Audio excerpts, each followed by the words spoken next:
On this week's Outlook, cleaning up the Cheat River. In the 90s, a national group called the Cheat River in north central West Virginia one of America's most endangered waterways. Parts of the river ran orange with acid mine drainage from inactive mines upstream. But thanks to a grassroots effort of community members, anglers, and environmentalists, the Cheat is returning to its natural beauty. Producer Chuck Kleine chronicles a river's recovery.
On my right is Schaefer's Fork coming down from Parsons and Elkins.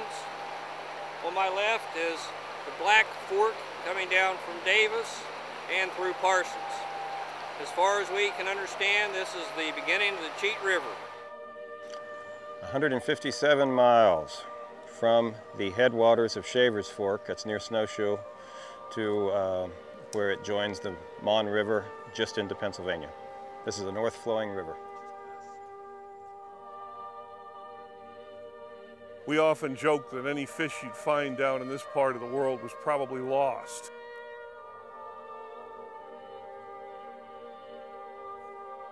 It takes a whole community and lots of people to keep the water clean because business and industries, although they make jobs and money, they pollute. And we need to have good, clean water. It made the American rivers 10 most endangered rivers 2 years in a row. When was that? In the mid-90s, I believe 95 and 6. We've got well over 100 acid mine drainage sources plotted or mapped. In other words, we've been there at least once. First visits, you get your coordinates and you get some field chemistry, and so you can plot it on the GIS map. That visit tells you immediately whether it looks at all significant and you want to visit it again, take flows and pull chemistry. From there, depending on which streams we're concentrating our efforts, we will visit regularly, maybe monthly, and we'd visit a site at least 12 months in succession before we'd have enough data to start conceptualizing a treatment plan for it. She threw me out into the dark and I had nowhere else to go.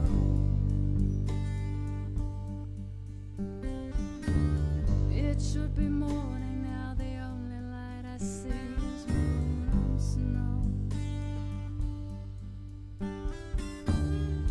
I feel the wind blow on the river. It brings a ghost out, makes me shiver. In 1994, It's probably safe to say that the river was net acidic at this point. It would have had, very little aquatic life. So our focus from the beginning was always acid mine drainage.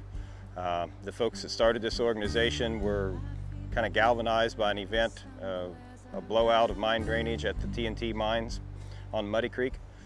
And that brought people together, but it was quickly realized that that was one isolated incident, and it was certainly far from the whole problem. The whole problem was historical proportions. Being focused on acid mine drainage, a lot of study and work went into it, a lot of, I guess, coordination and cross-pollination between various agency programs, and a sort of a think tank or task force called the River of Promise was started, where state and federal agencies, academia, Friends of the Cheat, and other citizen groups or nonprofit groups such as Trout Unlimited get together every quarter, discuss projects, the need for projects, possibly technique for projects or technologies for treatment. So that has been all focused around the issue of acid mine drainage. In 15 years has been huge improvements. Certainly the river at this point now, where we're standing, is a fishery.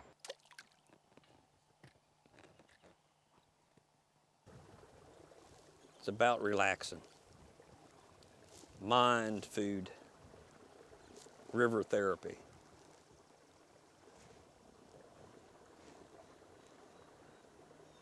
Sound of the water, nature, animals on the bank.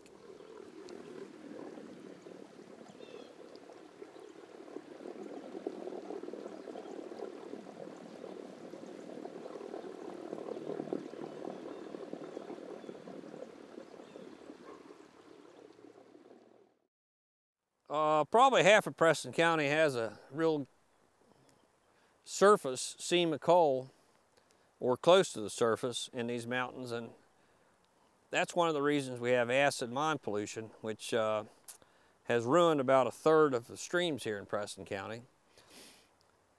And above the coal seam, all the waters are clear and clean, but as you get below the coal seam, the level of the coal seam, the water gets acid mine pollution, which sterilizes the rivers. When people are done with mines, the mines are sealed off to prevent the water from going out and creating pollution. But a fellow in a neighboring mine drilled a channel so that his dirty water would go into this mine. That was so he wouldn't have to clean his dirty water in accordance with the law. And eventually the pressure on the seal in the other mine got to the point where it blew out.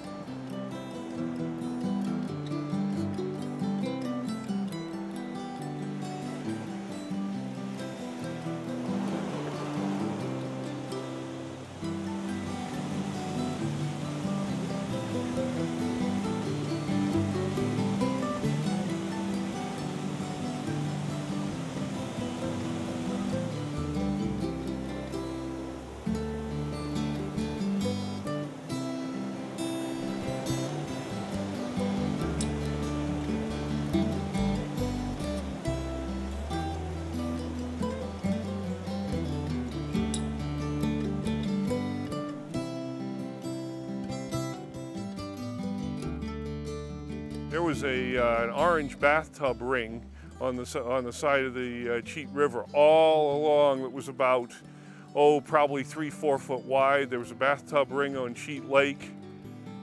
Everybody who came near the river below